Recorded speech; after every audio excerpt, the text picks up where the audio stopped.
මල් පිපෙනවා. කුරුල්ලෝ ඉගිලෙනවා. ගහක ගිරවෙක් අඹ කනවා. ළමයි පාසල් යනවා. චූටි වහු පැටියෙක් එළදෙනගෙන් තමන්ගේ අම්මගෙන් කිරි බොනවා. ඔන්න ඔය වගේ දේවල් ටිකක් උදේට වෙනවා කියලා හිතමුකෝ. දැන් මේ වෙන දේවල් දිහා බැලුවහම එයාට තේරෙනවා සමහර දේවල් කවුරු හරි කරනවා. සමහර දේවල් ඒක ඉබේම වෙනවා. එහෙම දෙයක් තේරෙනවා. එතකොට මම කියන්නකෝ ඉබේම වෙන දේවල් මොනවද? ඉබේ ඔහේ වෙනවා. කවුරුත් කරන්නේ නැහැ. ඒක ඉබේමයි වෙන්නේ. මල් පිපෙනවා. මල් පර වෙනවා. වතුර ගලාගෙන යනවා. ඉර පායනවා. ඉර බැසගෙන යනවා. හඳ පායනවා. වලාකුළු පායනවා. වැස්ස වහිනවා. ඒවා අපි කරන්නේ ඉබේම.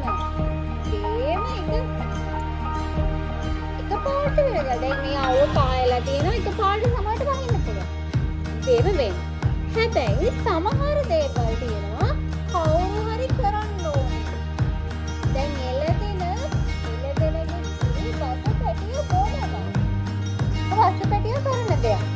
ඒක ළමයි පාසල් යනවා. ළමයි තමයි පාසල් යන්නේ. ළමයි ඉබේම මෙතන මෙහෙම ඉඳගෙන එකපාරට පාසල් යන්නේ නැහැ. යන්න ඕනේ. එහෙනම් මං අද දැන් ඔයාලට කියලා දෙන්නේ මේ කරන දෙයක්. දැන් ඉබේ වෙන දෙයක්. මේ දෙකටම අපි කියනවා ක්‍රියාපද කියලා. ඉබේ වෙන දෙයටත් කවුරු හරි කරන දෙයටත් අපි කියනවා ක්‍රියාපද කියලා. හැබැයි මේ ක්‍රියාපද ඉබේ සිද්ධ වෙන දේවල් සහ කවුරු හරි කෙනෙක් කරන වැඩක් විදිහට කොටස් දෙකක් බෙදෙනවා. එතකොට ක්‍රියාපදයක් කියලා කියන්නේ මොනවා හරි කරන දෙයක්. වෙන දෙයක්. මේ වෙන දේ කොටස් දෙකයි. ඉබේ සිද්ධ වෙන දේ සහ කරන වැඩ. දැන් එතකොට මේ ටික ඔක්කොම එකතු කරාම අපිට ක්‍රියාපදයක්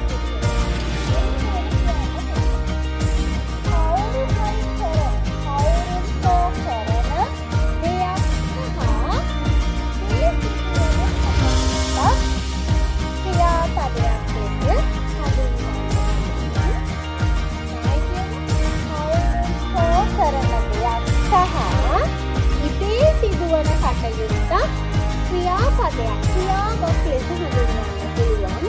මේක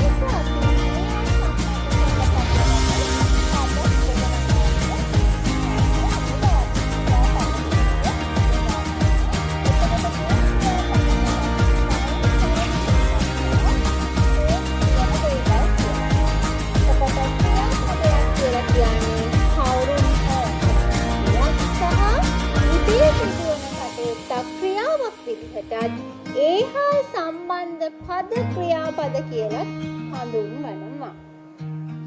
එතකොට කරන දේවල්. දැන් ඔන්න අපි කරන දේවල් මොනවද?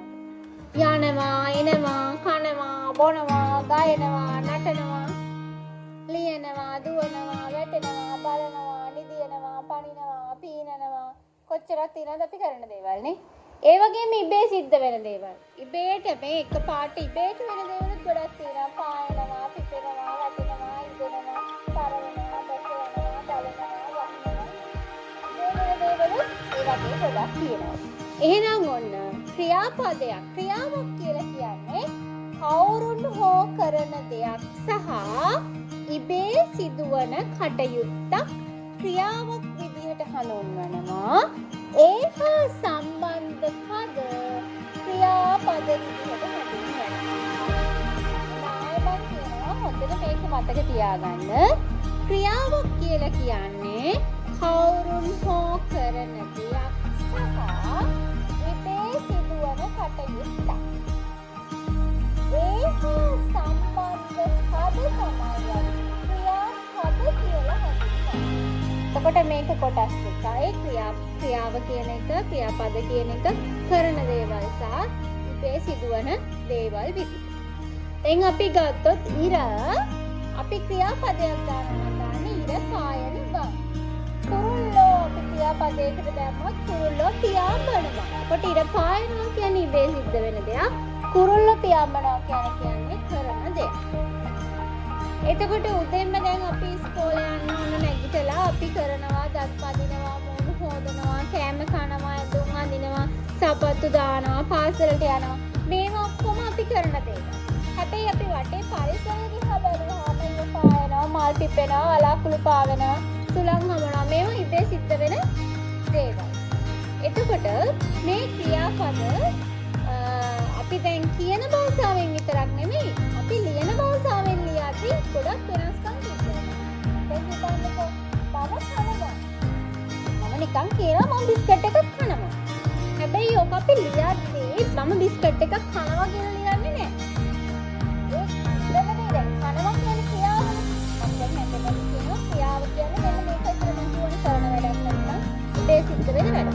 ඔය ක්‍රියාපදේ වාක්‍යයේ දානකොට අපි ලියනකොට වාක්‍යයේ ලියනකොට ඒක වෙනස් වෙනවා. අන්නේ වෙනස්කම් තමයි අපි ලිඛිත විභාගය. ලියනකොට කොහොමද ලියන්නේ කියන තැනදී ඉගෙන ගන්න.